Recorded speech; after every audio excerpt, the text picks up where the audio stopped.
Okay.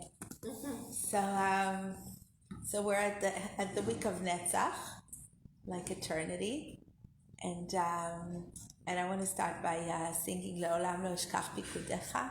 We should never forget the.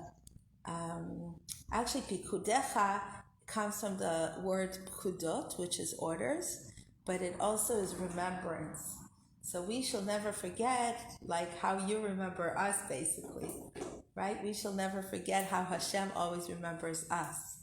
So, and we should always remember to remember Hashem. Le'olam lo eshkach pikudei b'levecha. Le'olam lo eshkach pikudei b'levecha. Ki mamchitani chitavavani ki mamchitani chitavavani le'olam lo eshkach pikudei b'levecha. Le'olam lo eshkach pikudei b'levecha. Ki mamchitani chitavavani ki mamchitani chitavavani le'olam lo eshkach pikudei b'levecha. Le'olam lo eshkach pikudei b'levecha. Ki mamchitani chitavavani ki mamchitani chitavani.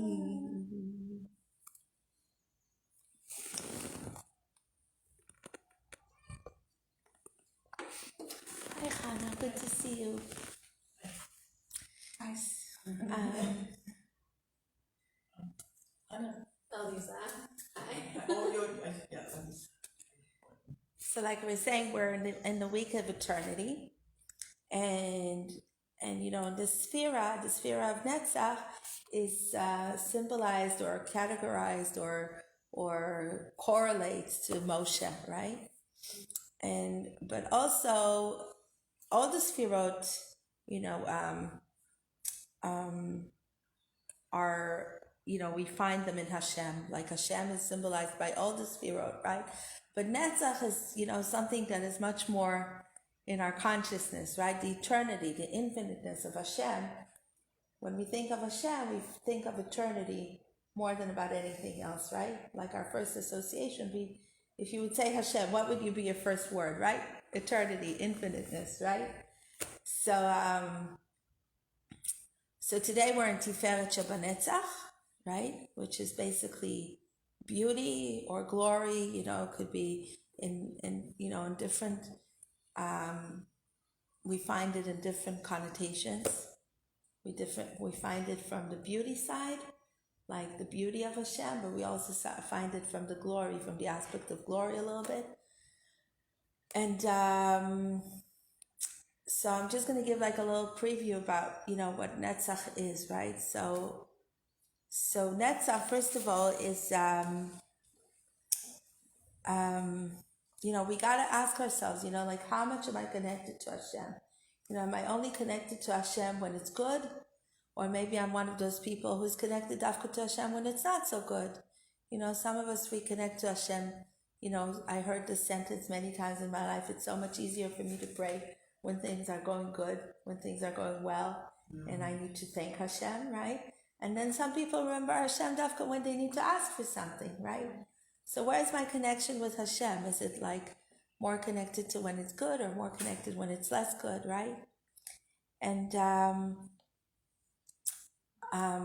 like, we say every day in Shema Yisrael, love Hashem with all your heart and all your soul and all your everything, right? With all your might, or with all your right, b'chol me'odecha, how would you say, like with everything that you have, right? With like so much. Me'od is like all so much. All your strength, but it's like really, like the all real good translation, with all your so much, right? With everything that you have, right? With your being. With your being, right? With your like with your kishkis, right? And with everything that you have, with your words, with your money, with your actions, with your, with everything that you have, right? With your car, with your house, with your, with everything, with your heart, with everything. So, and, and how do we look at, what do we know about love? What do we, how much do we really ask ourselves, in our daily routine, or at least, a couple of times through life, what is love, right? So it's like, in a way, Yiddishkeit is teaching us to like start our morning and end our day with like asking ourselves, what is love? When we say that sentence right after Shema Yisrael, we basically are kind of, pushed to ask ourselves, what is love in the world, right? So, so usually, like when we think about love, we would think, do I feel loved, right? It's like it takes some getting out of myself to ask myself, are the people around me feeling loved, right? Most of our focus, our instinctive focus, is do I feel loved, right? So what is fixing my relationship with Hashem on the level of Netzach is how much do I really, wake up that feeling of love inside of me all the time, right? So it first comes in my connection to Hashem, when I ask myself in the morning, right, what is love? I'm basically asking myself, am I connected to Hashem?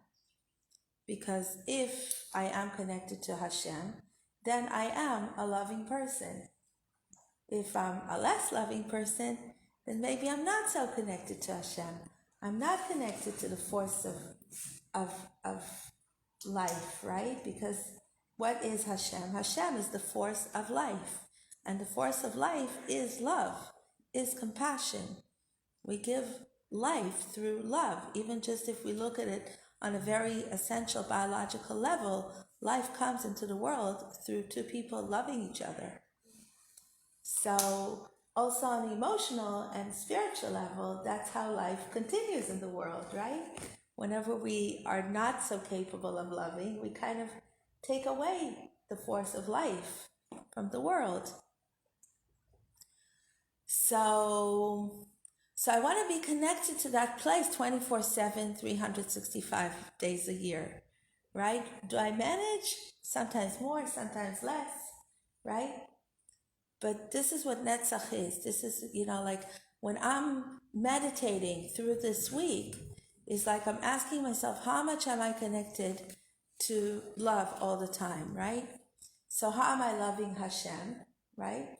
I'm loving Hashem in two ways, right? If I want to reawaken love in my heart in general, then Yiddishkeit teaches me to first of all reawaken love to Hashem every morning, every day, and also go to sleep with it, right? Because it's now known also chemically and psychologically that what we go to sleep with is what we wake up with in the morning, right? So what we install into our brain at night before we go to sleep is what we wake up with in the morning. And it actually cooks in our, right? If you're learning for an exam, this has been known for years now, right? If you're learning for an exam, as much as you've been learning the whole day and you took a break at some point, if you'll just do a quick, recapture your material 5 minutes before you go to bed, it's going to sink so much better in your brain, right? Because it's actually your brain is actually going to process through it at night. Wow. And most of our dreams are what we looked at, not just the whole day, but mainly what we did like the closer it is to falling asleep is what our dreams and what our brain is going to be processing at night.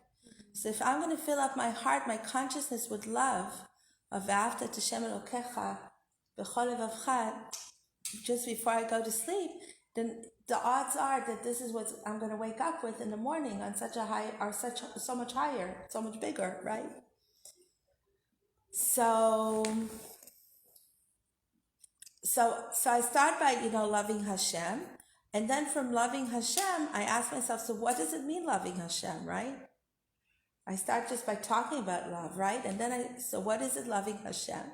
So Hashem says, love me in two ways.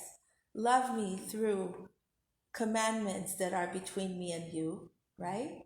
And then love me through the commandments that are between human and human, right? And that are between people, right? So love is an action. Love is an action. Love is also a feeling, but love has to come with action. But you can do the action without having the feeling. But it seems to me that there's so much more chances that if you act lovingly, then love is going to eventually also set in our hearts. Unlike many, many people who say, I love you, I love you, I love you, but don't do anything about it. So it's like, so the commandments between us and Hashem, so it becomes like a cycle, I would say. The commandments between us and Hashem are installing some kind of a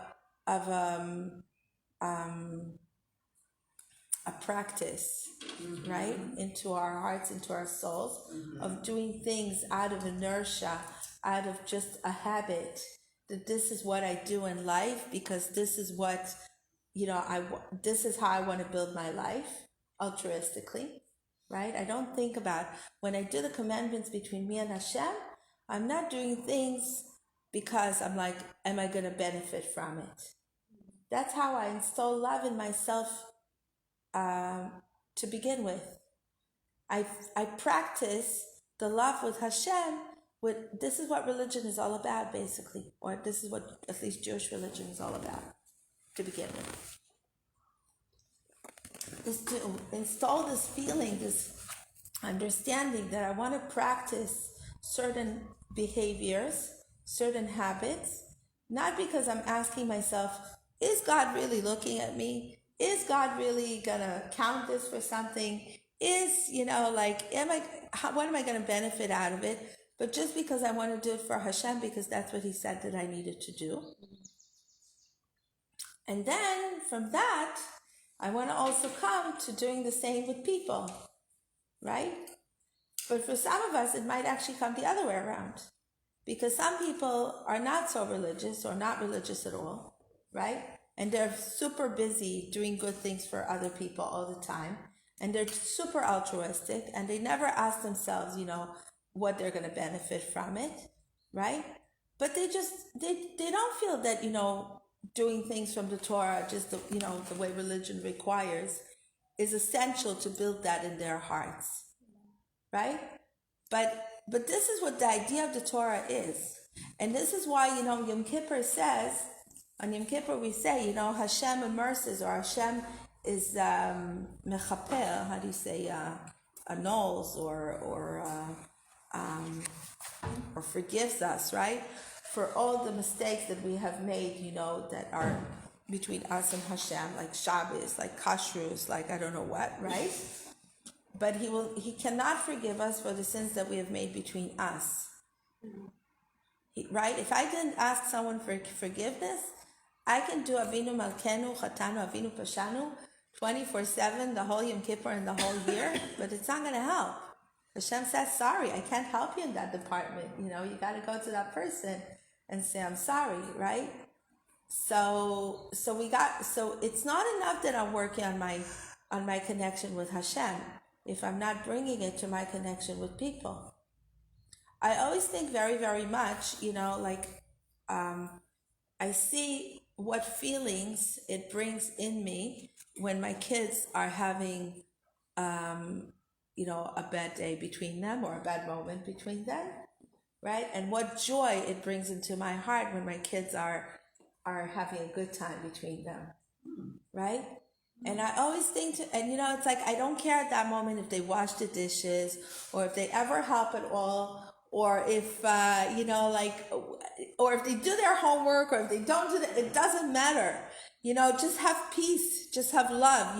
When you see them hugging each other, don't need anything else ever again in life. It's like don't ever do the dishes, don't ever do your homework, as long as you have peace, right? And I think this is exactly the way Hashem is looking at us, right? It's like, okay, fine, you keep Shabbos, you don't keep Shabbos, as long as you love each other, guys, I'm happy, right? I'm sure that's the way Hashem is looking at us, So, like someone said to me something that really resonated with me this week. They said to me at the beginning of this pandemic, I really thought Mashiach was going to come like in a second. And I said, wow, that's like how I felt exactly too. But in Hashem's, we're talking about eternity now. So in Hashem's eyes, everything is a second, right? So we're still waiting for that second. And that second is going to come in this second. But I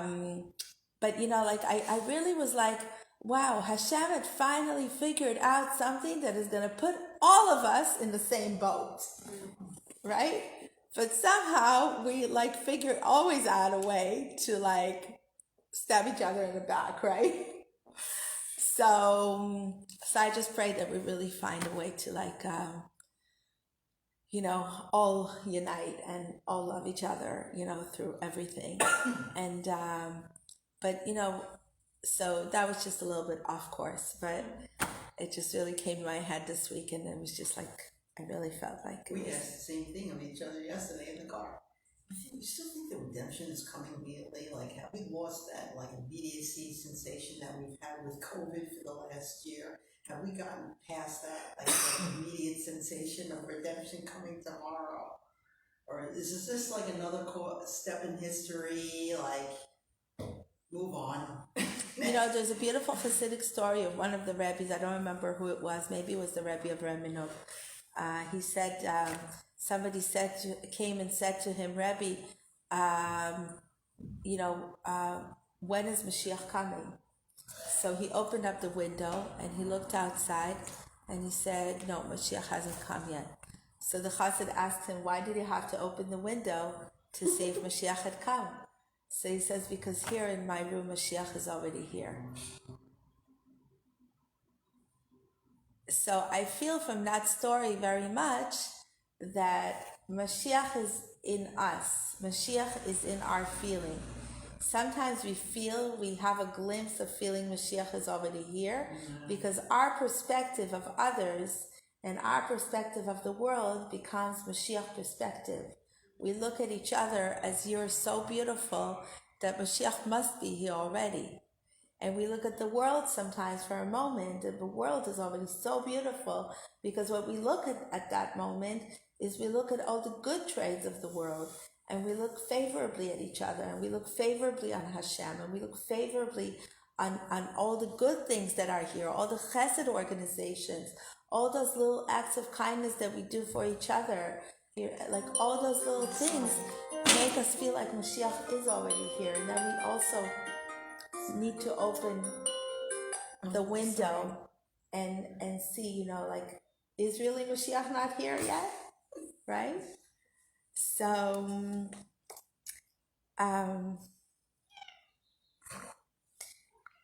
unconditional love. Perfect example of unconditional love. That's why she's here. Okay, so that's Netzach. Okay, so that's a little, introduction to Netzach. So then we have Chesed Shebenetzach. and then we have Gvura Netzach, right? So I'm giving like the whole week in like 5 minutes, right? So we have Chesed Netzach and we have Gvura Netzach. So Chesed Netzach, it's like sometimes we have this feeling that, it's easy for us to love Hashem. And it's easy for us to love the world. It's like, what we say in Hebrew slang, it's like zoen, right? It's flowing, right? And then sometimes we feel like we need to remember last time we spoke about Gvura, right? Gvura, sometimes people think it's about restraining myself. But last week we explained that Gvura is not necessarily about restraining myself and thinking about my boundaries like the world likes to speak in modern slang very strongly. But it's about me restraining myself to do the right thing in spite the fact that the chesed is flowing. Chesed is like, I want to do this. Chesed is connected to my desire, to my will, right? So sometimes I desire, I flow into doing the right thing. It just happens naturally to me, right? But sometimes I need to tell myself, hey, hold on strongly, hold on tight, fasten your seatbelt and do the right thing, right? Whether say the right thing or shut up your mouth, right? It's like, I really have to work hard on myself. I really have to put in the gevura to do the right thing. It doesn't come in a flowing way to me, right? So chesed and gevura in reference of Hashem, in reference to my connection with Hashem, is like sometimes it just flows to me, right? To do the right things, to do the right, to do the mitzvot, to act kindly with another person, right? To do the right thing, right? And then sometimes I need to really like hold myself really, really strong, right? So there's a beautiful story about Reb Shlomo's father's student who came to, who was one of the commanders of General MacArthur, and this guy, when he was a student of Reb Shlomo's father, Reb Shlomo's father told him just before he left for America and went into the army, he said to him, listen, I know you won't always be able to keep Shabbos. I know you won't always be able to keep kashrus. But I ask you one thing, never take off your tzitzis. That's going to be the one thing that's going to hold your connection with Hashem. And he really never took off his tzitzis the whole time. And one time, they in the war with Japan, they didn't have time to take a shower for a whole month. And then they found this ruin, and they got in there, and they went to take a shower, General MacArthur and this Jewish commander. And he took off his garments, and General MacArthur asked him, what is this, right? So he says, this is like this Jewish garment that we wear, to protect us spiritually and physically. And I got to tell you, I really found how it protected me through crazy war battles. I really felt like I had miracles left and right, and I really feel it's because of the tzitzis, right? So next thing, General MacArthur goes and meets the chaplain, the rabbi, the reform rabbi of his staff, right? And he says to him, oh, I just learned from this Jewish commander that he wears the tzitzis. I bet you have one too, right? So he says, no, I don't wear such nonsense. This is from 2,000 years ago. It has nothing to do with us nowadays, I'm a modern man, this has to do with our ancient forefathers, right? So General MacArthur says to him, listen, if it's good enough for my commander, it's good enough for the rabbi who's on staff. If you want to keep your job, you better go back to putting this ancient stuff on you, Wow. So it's like, this is Netzach, Netzach is being connected to Hashem regardless of cultural differences, regardless of mentality differences, regardless of emotional, ups and downs, regardless of and I wish we were all there. I wish I was there, but this is what we're aiming for. We're aiming for this place of being connected to Hashem, not being based on how we feel, not being based on how the culture and the modern times are changing, and what changes in the world. It's like being connected to Hashem is so eternal that it's above all of that. It's like it has to like mamish embrace, all the changes of the world in it. Hashem is covering or on the roof of it all, right? On top of it all. Okay, and then we have Tiferet Netzach. I'm trying to make it short. So Tiferet Netzach, we're learning that when we manage to balance Chesed and Gvura in the perfect way, then what comes out of it is the ultimate beauty. This is what Tiferet is, right? If we look at the tree of life, I'll just remind you, right? We have Chesed on the right and Gvura on the left, and then we have Tiferet in the middle, and it goes like this basically, Chesed and Gvura, and Tiferet is combining Chesed and Gvura. So when we combine in the ultimate way the Chesed side in our hearts and the Gvura side in our hearts, we bring the ultimate beauty, right? It's like, what's the ultimate beauty? When the unultimate beauty or the lack of beauty, we'll start from the lack of beauty. The lack of beauty is when we don't see Hashem. The lack of beauty is when we say, Hashem, where are you? We're so desperate to see your light in the world, to see that everything is in control. Sometimes everything feels so chaotic on individual levels or collective levels, right? We want to see how this lack of light is eventually bringing light, right? Whether it's us with our husbands, whether it's us with our children, whether it's us with Hashem, whether it's nations or religions or co-workers, wherever it is, wherever we see lack of light of Hashem's light, of Hashem's peace, we say, Hashem, we want your peace to be revealed. We want your light to be revealed. So that's Tiferet, right? And how is it connected to Netzach, right? So we want our religion to be, like, on one hand, we want to ask questions. We want to investigate. Judaism doesn't teach us to be with closed eyes. Judaism teaches us to always investigate and always ask questions. There is even a mitzvah that if you feel that your rabbi is wrong, push, ask questions. Because if we don't, that's what brings all those dangerous cults into the world. Rabbis or rabbitzins or whatever, influential healers or whatever, people can always, that's what happens. We see it now all the time, everywhere. There's so much charlatanism, right? So much holding people by the neck of, and we see it everywhere. We see it in religion, we see it in governments, we see it in medicine, we see it in science, we see it everywhere. People are trying to pretend like they're, the smartest and holding the nation by their throat. We don't want that. We want to create a world that is inspired by Moses even being chutzpahdik to Hashem Almighty, no less than to Hashem Almighty. Moses even goes to Hashem and says, Moshe even goes to Hashem and says, you know what, if you want to erase the people from the world because they sinned, then erase me from your story. I don't want to be a part from that story.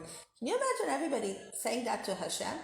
Can you imagine anybody saying that to the prime minister? Can you imagine anybody saying that to a rabbi, right? Or to a doctor? People come to a doctor with like such awe, like he knows everything, right? It's like we really have to learn on one hand to really investigate and open our mouth, and that's the Gvura side, right? Then there's the Chesed side. The Chesed side is very much is like this feeling of like, I'm not a total skeptic, and I'm not going to make everybody feel like I'm the only smart one, and I know all the answers, and like on one hand, like if I'll take it to like I learned on my heart the hard way, right, that if I go to a doctor, right, unfortunately being betrayed by doctors wisdom sometimes, or finding out that sometimes, unfortunately, some um, um, what's it called, advice was given not purely based on my medical benefits or whatever, right? Was sometimes overblinded by false interests, like sending a baby to an operation that was not needed, etc. Or just making an innocent mistake, right? So it's like the Torah the Torah gives me tools to learn to question everything. And yet, I also have to learn to be, open to also knowing that somebody can teach me something, It's like I have to hold this on both sides. I have to learn to question, but believe. Believe, but question. And be right in the balance of the both, right? And that's where Tiferet comes out. So where does it touch me in my relation to Hashem, right? In my relation to Hashem, Shlomo gives this example. He says, for example, today I can go to a shul, tomorrow I can go to a church, the next day I can go to an ashram, right? It's like my religion could be very uncertain. I could be very uncertain, right? It doesn't mean that I don't need to learn from other religions. Maybe other religions can teach me very wise, good, beautiful things. Just like this doctor can teach me very beautiful things, and another doctor can teach me other very beautiful things. Or my lawyer, I can go to this lawyer and he will open my eyes on one issue, and another lawyer will open another aspect that will bring me to my light, right? But if I won't question both of them to a certain degree, then I might not find my light, right? And same thing with my religion, same thing with my connection with Hashem, right? I can maybe learn, from this a little bit and from that a little bit, right? I can learn a little Buddhism, maybe I can learn something from a Christian friend, right? But in the end, I know who I am. I know I'm Jewish, I'm connected, I'm grounded. I know that this is who I am, this is how Hashem had put me into the world. And that's like, if you know that beautiful medrash in the Talmud of the baby that, learns everything in his mother's womb, right? And then we say we have this little thing here because the angel hits us here when we're born and we forget everything, right? So it's like I have to remember that Hashem teaches me everything he already taught me prior to me coming into this world. My soul, my heart, knows to guide me into the exact place that I need to go to, whether it's medically, whether it's the education of my children, whether it's legal issues, whatever it is, Hashem is guiding me. I just have to reconnect with that inner instinct all the time, with that inner light of Hashem inside of me all the time. And how do I do that? By keeping Tiferet Netzach, by remembering the Netzach, the eternal connection of my soul to this higher wisdom that always guides me, but also remembering to hold Chesed and Gvura in the middle, which is Tiferet, which will always bring me back to my ground, which will always, don't get taken away too much by this guy, and don't get taken too much away by that guy. Be right in the center, be grounded, be centered, always, reconnect with who you are, not with all these winds that are taking you left and right all the time. Like, sometimes there's a discipline, maybe it's medicine, maybe it's science, maybe it's something else, and people will believe in it, but it becomes an idol. And they're getting signs from here and there, but they're not listening to them because they're only listening to this thing rather than what Hashem wants. So this is exactly what we're learning, not to listen to this only one thing. He's sending us the messages and we're not looking at it. We're only looking where we want to go.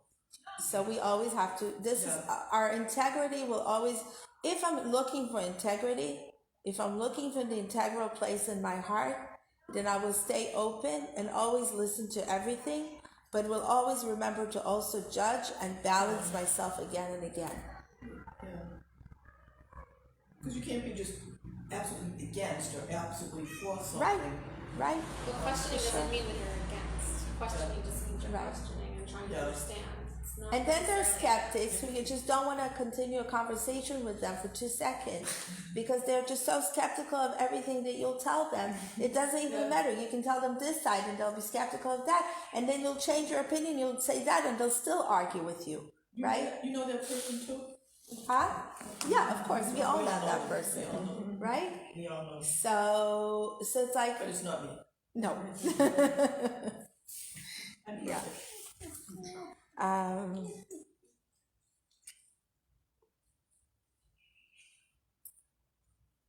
Okay, so there's another level of connecting to Hashem and Tiferet Netzach.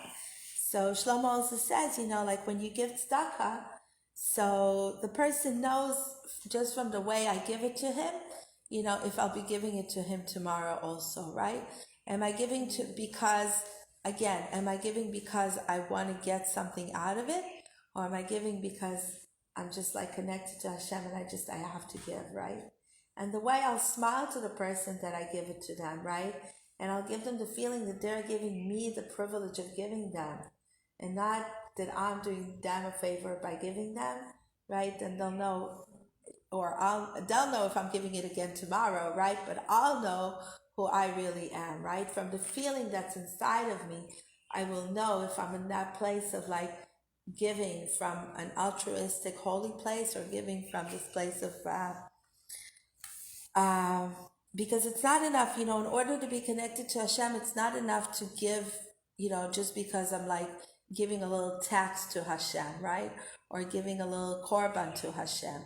I want to give just from this place of like really, what is the, ultimate commandment that Hashem is telling us? He tells us, be like me. Right? Connect to his image. What is tselem? B'tselem Elokim. Tselem is image. Tselem is also, it could be also translated as a statue, actually. Yeah. So Hashem is like, we should be like the, how do you say, like the mold, right? We're like the mold of Hashem. We should be like the mold of Hashem, right?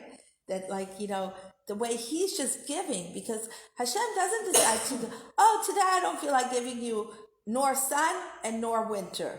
I mean, nor rain nor sun, right? It's always either sunny or rainy. There's always something ecological that Hashem is giving. There's always a weather that Hashem is fixing in the world, whether it's light or whether it's rain, right? So also us, it's like we could be a little bit angry at Hashem. We could be a little bit loving to Hashem, We could talk to Hashem like Moshe talked to Hashem, even in a chutzpahdik way. But we want to connect eternally to Hashem. We always want to talk to Hashem, whether it's a loving speech or an angry speech.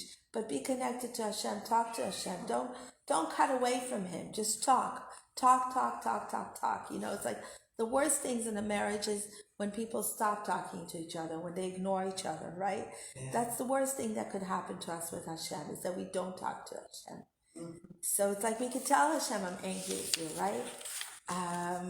We can't curse Hashem because that's disconnection. But we can say, I'm angry. We can say, I don't understand what you want from me. Or we can even better say, formalize it in a way of saying, I really want to understand what you want from me. I really want to understand why this is happening in my life. Mm-hmm.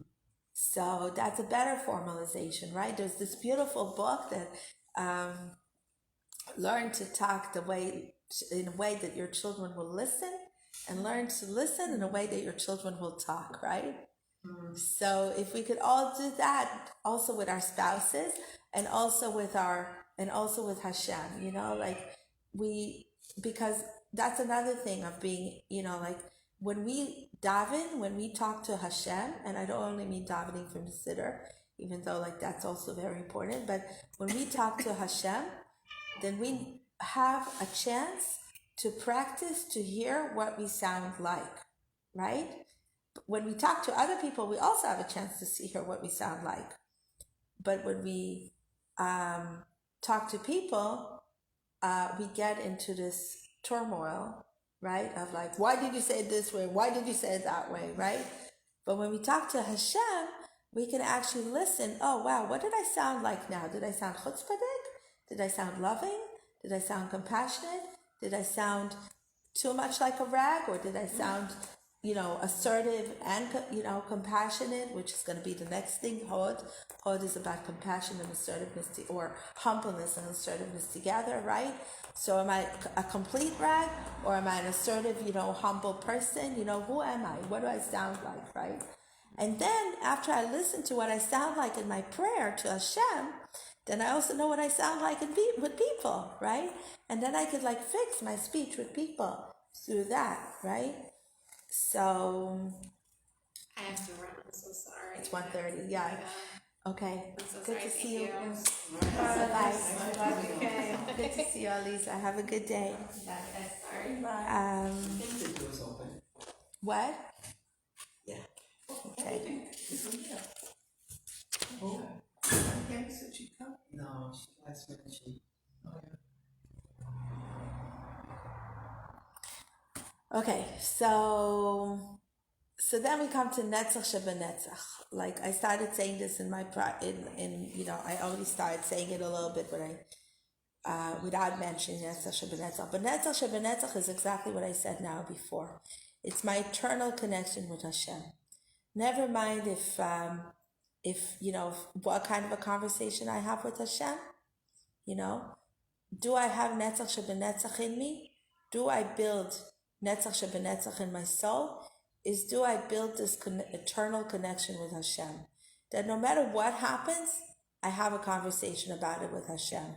Whether I'm angry, whether I get to the worst places of feeling so angry at Hashem that I really want to turn my back around and walk away and completely leave Hashem, God forbid, completely leave Hashem, completely leave my loving relation to the world, completely leave compassion towards other people, maybe, completely, disconnect and just turn around and, be agoraphobic and a sociopath and, whatever it is, right?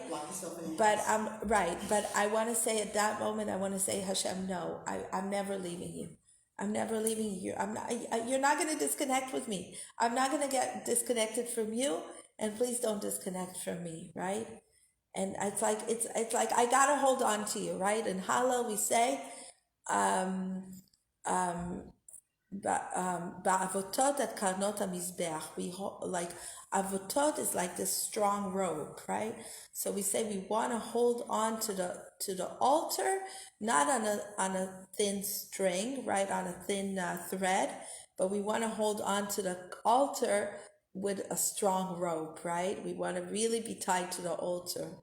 So this is Netzach Shebenetzach. It's like Hashem, I mamish. It's like no matter what happens, all I want is I want you in my life. I want to continue having this conversation with you. I want to continue improving myself. I want to continue getting holier and holier. Even if I fall down, even if I'm at my lowest, even if I already had done the worst mistake in my life, even if I already had turned away from you, I still want to reconnect with you. I want to reconnect with human beings. I want, when I remind myself that I want to reconnect with Hashem, I also have to remind myself that I want to reconnect with humans. Because the ultimate acid test is how much I'm connected to people. It's like if I want to prove to Hashem how much I'm connected to Him, then it's first of all in my speech to Him, but it's secondly in what I do in the mitzvot sheben adam l'makom, in the commandments between me and Hashem, but it's also in what I do with other people, how I treat other people, in no matter how I feel, right? It's like, okay, maybe I'll go a little bit down, maybe today I'll be a little bit less good and tomorrow I'll be much better, but I still want to connect to certain, like to feel and remind myself that there's like a certain low that Hashem, I just never want to get to that low. So, okay, I think that. Thank you.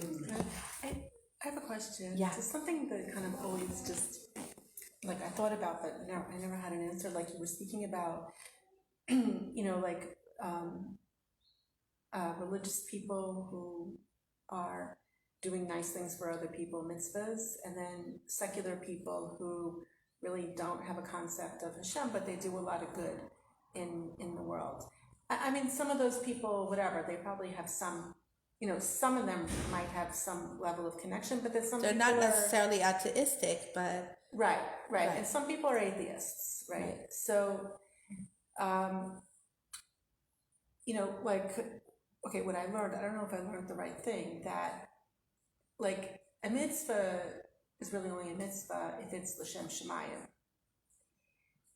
So, like, how does that apply to, I mean, is that true?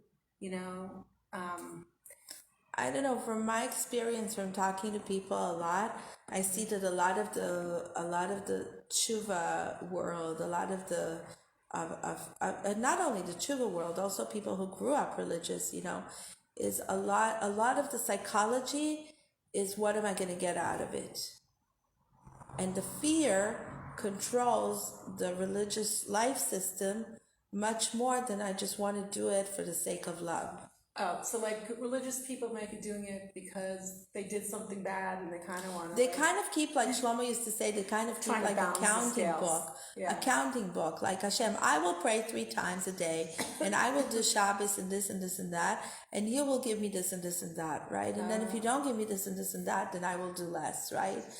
Or I won't do anything or whatever, right? And it's really even if you're not going to do something, it should be the psychological place shouldn't be that place of, Hashem is going to punish me or Hashem is going to give me something. Right. It should just be like, I want to do because it's the right thing to do. And today I'm really exhausted, whether it's emotionally or physically, and that's why I'm not doing it. But I'm telling myself, I'm fixing the psychology of doing the right thing for the right reason. And when I'm not doing it, instead of like going through this guilt trip and this relationship with Hashem of like, you know what, I don't want to do it because, life is just so complicated. I want to say, no, Hashem, I really want to do it. But like, you know what, I'm really drained out and I really don't have koch now. I don't have any emunah now. I don't have any koch now. I really, fill me up with emunah. Fill me up with koch to do the next good thing, And then from that, start climbing up the ladder again. That's the whole idea that we're saying right after Sfirat Omer, which is the whole concept of fixing ourselves. So right after Sfirat Omer, we say, let me rebuild the holy temple, right? And we were saying it, I think, last time also, right? Rebuild the holy temple inside of me. Make me a holy temple. So if I want to get back to track, when I'm on track, then I gotta keep this conversation instead of the conversation of, is Hashem there? Does he see what I do? Am I gonna benefit? Am I gonna be punished? That's the wrong conversation. The right conversation should be, Hashem, I really want to be a good person, but I'm human after all. Like that song says, right? I'm only human, something like that, right? Thank you. I gotta go. Thank you. See you soon. Bye. Bye, sweetie. Have a good day. All the best. Have a wonderful day. See you next Wednesday. Thank you.